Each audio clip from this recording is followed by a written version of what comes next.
Hey guys, it's me again. I was going to try to stick to doing one video a week, but with the recent announcement today from Wizards of the Coast with the brand new Challenger decks, it sparked the Challenger deck list itself being released sparked a different kind of discussion that I want to kind of get into.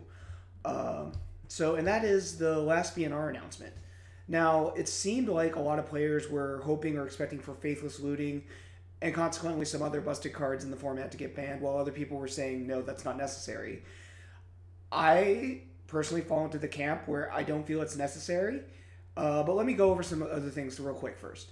Full disclosure, I did play Blue Red Phoenix since, I want to say 2 weeks after Guilds of Ravnica, and that's when it was still this weird janky deck where it was like Blue Red Horrors, where it was Thing in the Ice, 4 of, Bedlam Reveler, 4 of, and 4 Phoenix, no Crackling Drake, and nothing cool like that.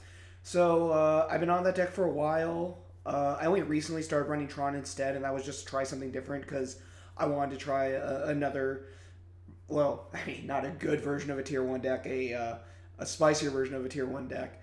And yeah, I mean, Phoenix was a lot of fun. I enjoyed playing it. Sometimes I had some insane plays, insane draws. Sometimes I stalled. Having played it, though, I mean, I think Faithless looting is fine. Again, but I might be biased. Fun story, though, is I had that deck, and I was working on it and prepping with it to take the Portland Grand Prix last year. And the week before I was supposed to go with it, a friend of mine approached me, and this is with the best of intentions. He wasn't being rude. He wasn't being condescending. He was just being very straight up honest. Ryan, I know that you're a decent player, and I was wondering, did you want to take my humans or my spirits list to Portland GP for the main event instead? I'm not going to be able to play, and it'd be nice if you could actually run a tier 1 deck. And, I mean, just in hindsight, that comment is so funny because you don't see humans and spirits placing as highly anymore. They're still there, but they're just not doing as well as Phoenix. It's just amazing to see and watch the deck grow over time, and like the popularity of it and the velocity it's reached to the point where, and just imagine that last December, this was like a jank deck that everyone thought was a flash in the pan. It was going to be the next Bridgevine deck. No one cared about it. And now it's a deck where people go like, is it too good? Is it too good? No pun. So, what does this have to do with the current announcement? Well, if you didn't see the ban restricted announcement, there were no changes to any of the formats, which means Faithless looting is still legal. So is Ancient Stirrings, Mox Opal, Seaman Spirit Guide, anything else that anyone talked about, it's legal. There weren't any bans in any other formats. But what happened today was Wizards of the Coast on the Mothership announced their new Challenger deck lists. Now, the only reason this is interesting and of note is because one of them is blue-red. I mean, it's frankly just Drake's, but it's called Arcane Tempo. In the deck, they have one Arclight Phoenix. And while Arclight Phoenix has showed up in Standard, it's definitely more of a modern card, even more of a legacy card than a Standard card, I'd say. But it just hasn't really shown up. But they included one of in the Izzet deck. And it obviously seems like they're acknowledging that it's obviously one of the more popular modern decks, and this is their way of, because they can do last-minute changes, getting the card out there for the players who want to play the deck. This is going to drastically lower the price on the card a bit, because the price of the decks will keep essentially the price of one Phoenix in check in that regard. And, I mean, I'm kind of excited about that. But it's interesting, because if you look at the write-up, which I'll link down below, nowhere in the write-up for the Arcane Tempo deck does it even mention Arclight Phoenix. It's like they don't even want to try to bullshit you and go like, oh yeah, this is totally a playable Standard card. It's I mean, LSV played it, right? I mean, he played it. Yeah, it's not a Standard card. It's there to entice players into Modern, or to entice Modern players to buy the product. What does this mean in regard to banned and restricted? Now, because they created this product with Arclight Phoenix, which we will call one of the chase cards of this set of decks, it's very similar to the Chandra Torch of Defiance, the Walking Ballista of the last Challenger decks, or the at the time Hazaret the Fervent. Now, they need to be able to put this product in stores, and it needs to sell for, I'd say, at least 6 to 8 months after its release, which has interesting implications. I think because Arclight Phoenix is in there and they acknowledge that it's a very good draw, it's a good reason for people to buy at least one of the decks, that they are going to be disinclined to touch the deck. The deck is going to be untouchable. It's going to be the new Deathrite Shaman, if you will. They will never ban Phoenix, at least within... I guarantee you they won't ban Phoenix for at least 8 months, which is the time I'm giving. 8-9 months, they won't ban Phoenix. They won't ban Phoenix itself.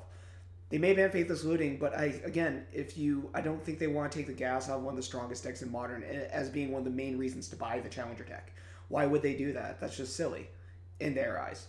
Now, because of this, it creates kind of a weird setup. So there are already arguments against not banning it, or for not banning it, and I agree with most of them, and that's that there's 2 big X factors coming up.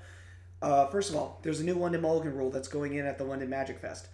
That's going to change the way people mulligan. It's going to change how Game 2 and 3 work, especially with sided cards. It's going to make things really interesting to see how the meta turns out, and we don't know how the meta is going to shake out after. We can speculate and playtest all we want, but until we get like a mass event on that scale, where people are playing their best and trying to abuse the new mulligan rule or doing all these other things, we're not going to know. We're not going to know 100%, and that's fine. So Wizards is probably banking on either that, kind of like de facto solving the issue of Phoenix, or we also have Modern Horizons coming out with the large influx of cards. While none of them are meant to break the format, they are going to be there to fundamentally shift the format. I think that means we could see cards like Planar Void as a budget option to Leyline of the Void, or other cards that might be able to help deal with Phoenix more efficiently, or just cards that might just make it not good enough depending on the direction they go. It's just, there's a lot going on, so there's no reason for them to there's no reason for them to ban Phoenix, the card, or Faithless Looting. Another card I keep seeing people mentioning wanting to ban is Thing in the Ice, and I think that's a solid choice if they were to ban something.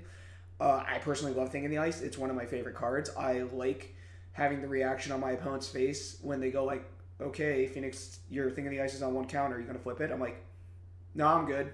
And the Humans player or the Death Shadow player will look at me like, oh, god damn it. Okay, push Thing. Okay, great, now I'll flip it on your turn, or something like that.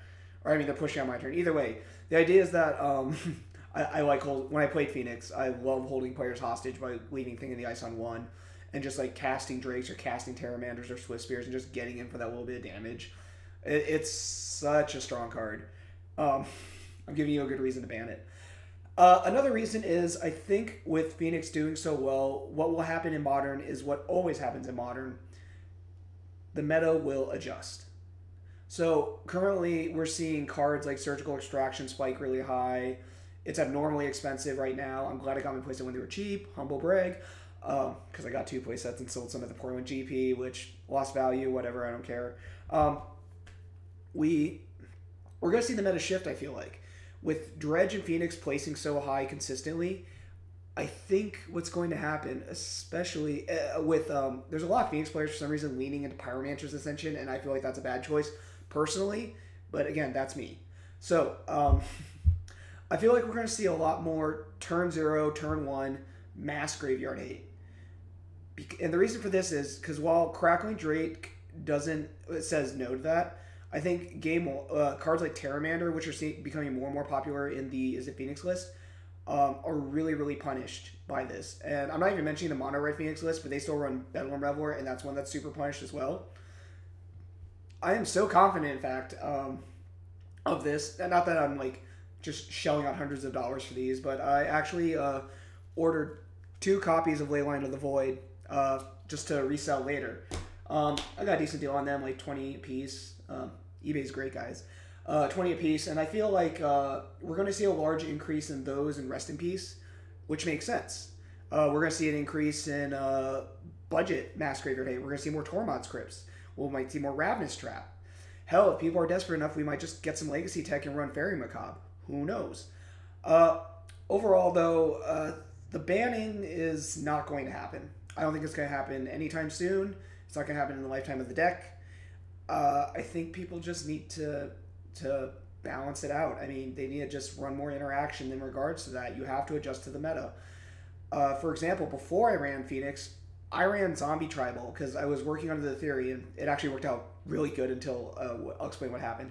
Uh, any tribal deck can exist as long as it has a vial and caverns. And I wanted to test this theory with M19 Liliana because she has a zombie ability that's like Yogwill. It was a lot of fun. It was good grindy value. It revolved around mutual discard effects and just gaining value, overwhelming them with little tiny zombie beaters, and just getting there. The deck did really well, but everyone adjusted to the meta that was happening at the time, which was Creeping Chill had just been printed. So because Creeping Chill had just been printed, Dredge got much better. Because Dredge got much better, everyone started packing Graveyard Hate. Mass Graveyard Hate. So I think that's just what's going to have to happen again. We're going to have to adjust for the meta. Tron's going to run more relics, if they don't already.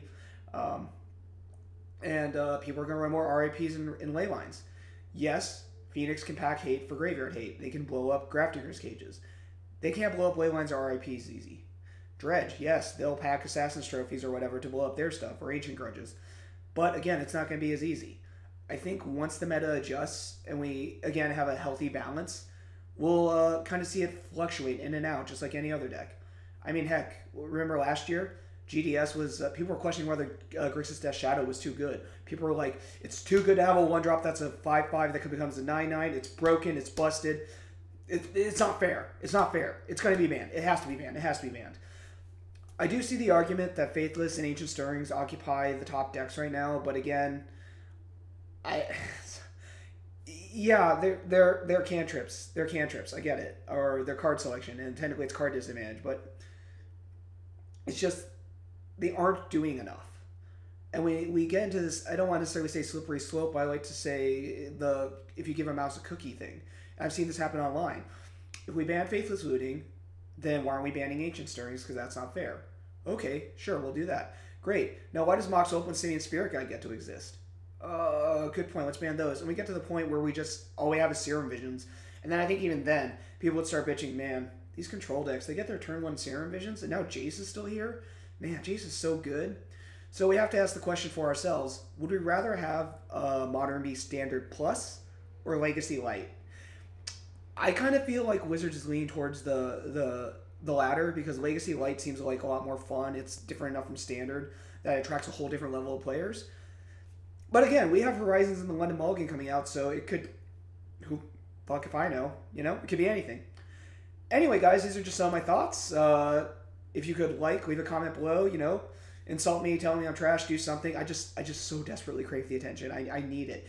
If I don't have someone looking at me or listening to my opinion, I will fall apart and just start crying. I will go full Britney Spears on here and just start crying, making a scene.